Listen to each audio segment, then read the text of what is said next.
So I've had a request for a custom-made piece that I'm going to be fitting into my casting schedule as far as melting down the metal is concerned. And the part that I'm going to be making up is the claw from the T-1000 from the car chase scene.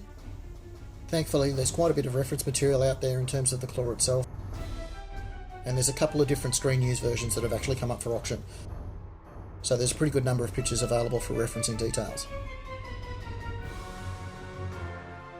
The biggest difficulty associated with making up a piece like this is making sure that the scale is actually correct.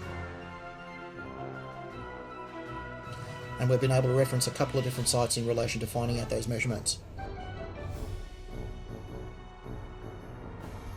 couple of useful pictures that I was able to find is a left and right profile of the claw itself, as well as an end-on shot which shows the broken elements quite nicely.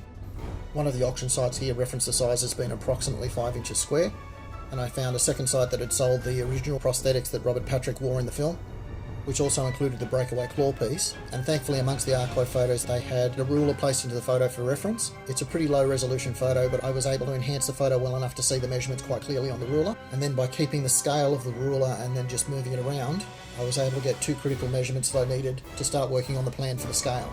The first thing I did was to take the left and right photos and ghost one over the top of the other to make sure that that side profile geometry is correct. Once I was fairly happy that I knew that the shape was correct, I was then able to line map around it, and that gives me the fixed dimensions that I need to start sculpting up the piece. The other elements that I need to consider is the back broken off section where I need to carve in the details, where it has that broken crystalline sort of structure to it.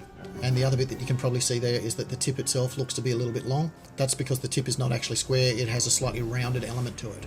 Now that I'm pretty confident that I've got the correct measurements, I need to thicken up those lines a bit to allow for shrinkage and cut back when I create the pattern piece. And as a final reference, I'm going back to the original footage and just scaling it down to see if it matches the original piece shown in the film. Now that I've got that final confirmation that everything's right, I'm ready to start making the piece. So in the next video I'll be tackling up the sculpt of the piece, which will eventually be cast in aluminium. But that's the plan for now, so thanks for watching, talk to you next time.